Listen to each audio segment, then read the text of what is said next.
Hi, I'm Brandon from Zaid Comics, artist and co-creator on the graphic novel Magic Cop that's on Indiegogo right now. And I'm just one half of the two best looking brothers in all of comics. And today we're doing another movie poster breakdown where we take a deep dive into a movie poster and look at it from a graphic designer's point of view. So let's see what we have today.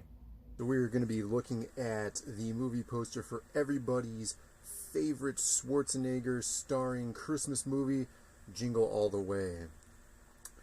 We could see, I don't know if you guys are a big fan of this movie. I really enjoy it. I think it's classic 90s cinema.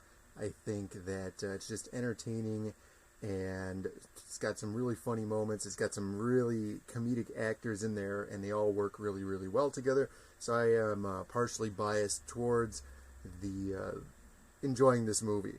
However, the poster here is something that we can get into from a graphic designer's perspective. It's using some very cliche movie poster techniques, some 90s stuff going on here, and some classic use of colors. So let's check out what we have going on here on the Jingle All The Way poster. Alright, so for the first thing we can look at here, why don't we look at the use of color? So the use of color in this movie poster is very, very indicative of a comedy. We have a lot of white negative space in the background, and then we have, our characters here, which we'll get to in a minute. And then the white space is, a lot in a lot of comedies. You see it all over the place. And so it really allows the focus to be on the characters, the character expressions and stuff. So I think, using the white space with this negative background works really, really well for a poster like this. We've seen it in comedies all over the place, and they're just doing this here because this is kind of the status quo for a comedy movie poster. We can look here at the text. The text here, I'm surprised that this text is not entirely red on this poster, such as we have the word Schwarzenegger up here and the date down here. Usually on a comedy poster such as this, we'd have a lot of white space in the background, and then we would have red text. The red text, it contrasts really, really well with the white background. It's easy to read on the white background, but it's not as good at grabbing attention as yellow, but it's much, much easier to read red on a white background. So you can get kind of that easy to read, but still grabbing people's attention as they're walking through the halls of the movie theater, or like they're perusing their Blockbuster for a good comedy movie. It's very easily recognizable. We also have this border going on here. Now this poster that I'm working with here, I've found online. It seems to be a scan of a movie poster somebody had. You can see it's a little dirty here. It's got some marks and stuff. Probably the poster was folded up or rolled up at some point rather, and then it got a little worn out there. So it's not exactly the colors that we would look at. Usually you could even see here how this is a little bit brighter white than this. So this is the what we get out of this scan. So it's hard for me to know. I didn't see a lot of other versions of these posters with a white border on here, so this might just be like a production piece before it was trimmed or something like that. But we do have a border around the edge here, and that is really, really nice for comedy movies as well, because in a comedy movie you're really trying to frame a moment, and whether that moment is something like, for example, on the other Jingle All The Way movie poster, we're looking at studio photos taken with Schwarzenegger and in his son character in a studio.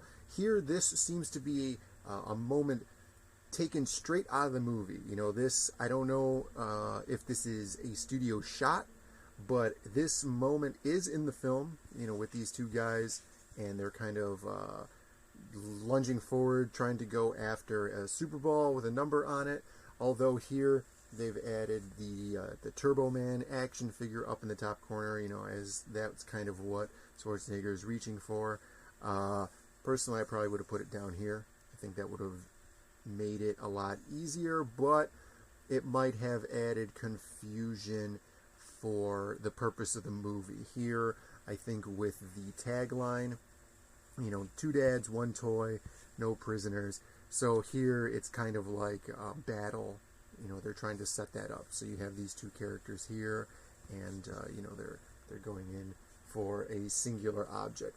So yeah, personally, I would have put that toy down here. I don't think that it would have obscured anything or taken anything away from here, because everybody's so blurry down here that it wouldn't have really mattered. The only problem is that it being down here, let's say it's right here, it would have been underneath all of this text.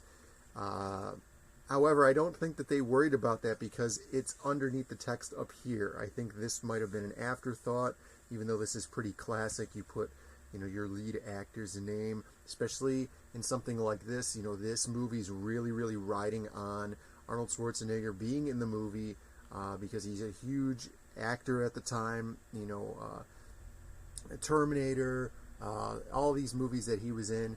And so now, you know, he's branching out into these comedy movies at the time, and so you really want that name recognition.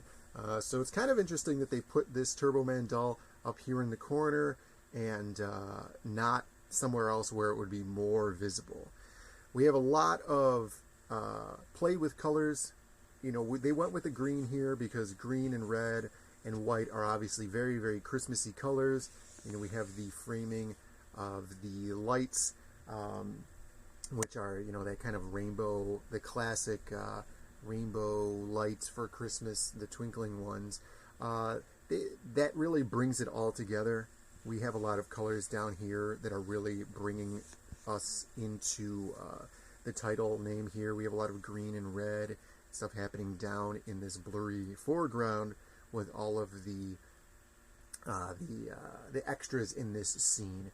And, you know, these 2 characters here in the middle, this being a shot directly from the movie is pretty interesting to do. It's not uncommon. You know, we've seen this a lot in other movie posters. I think that here, maybe they just kind of stumbled across this scene as being a really, really good scene for conveying the message that's happening in this movie. And of course, you want to convey a really good message about what your movie is going to be about. And so, you know, sometimes you'll use a studio photo, which would be like a setup of, you know, maybe your character in an awkward situation, or your 2 characters facing off with each other, you know, maybe like grumpy old men or something like that, or, you know, something along those lines where you have like 2 people that are going to be facing off each other in a comedy. Here, we don't put the action between these 2 guys.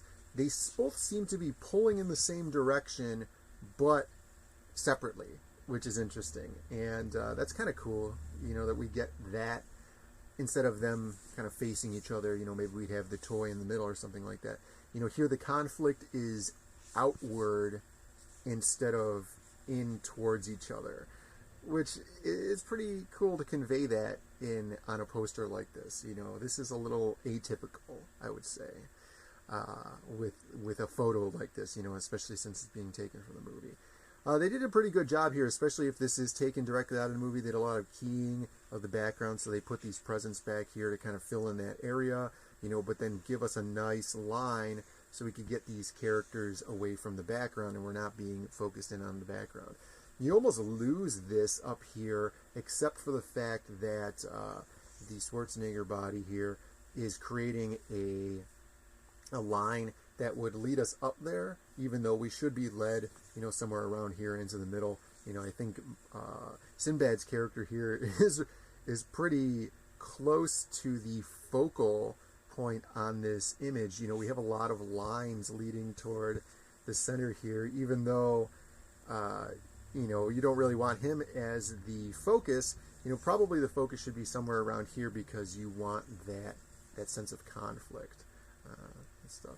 Speaking of sense of conflict, there is a use of the explosion tactic on this poster. Although it is not a red and fiery explosion, we do see like these chaotic remnants of these packages being blown around in the background. You know, there's some smoke and stuff happening here, and there's a lot of chaos being thrown around in here. So, you know, you can make the argument that this happenings down here is kind of what you would see in a poster, like we see in like an action poster with, you know, an explosion happening in a building or an explosion happening in the background, where it would be setting up that there's a lot of conflict and action happening on the poster. I think that's exactly what's being set up here with these people getting knocked over, these presents being blown up into the air. It is really an explosion happening, and I think that's a really cool way of you know, conveying that message. I think that's really cool.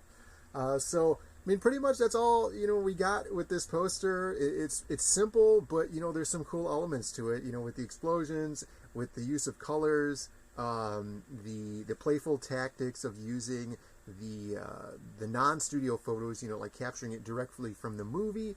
You know, there's a couple of changes I would have made to it and stuff, but I think that it's a really, really fun poster. I really enjoy this movie. And let me know what you guys think, because, you know, it's Christmas season. What other Christmas movies do you like, and what are your favorite Christmas movie posters? That's actually a really cool question. I would be really interested in hearing what you guys have to say about your favorite Christmas movie poster. So let me know in the comments, and like and subscribe to the channel, please. And if you guys would, go to zadecomics.com if you guys want to check out our new comic book that we're producing called Magic Cop. You guys can subscribe to the newsletter and get yourself a copy of the free 12-page preview issue. And if you guys want to help out my art, please go to patreon.com/ZadeNinja, and you guys can subscribe to me there and get some really nice art in your email boxes every Monday. And we'll see you guys next time. Thank you for watching.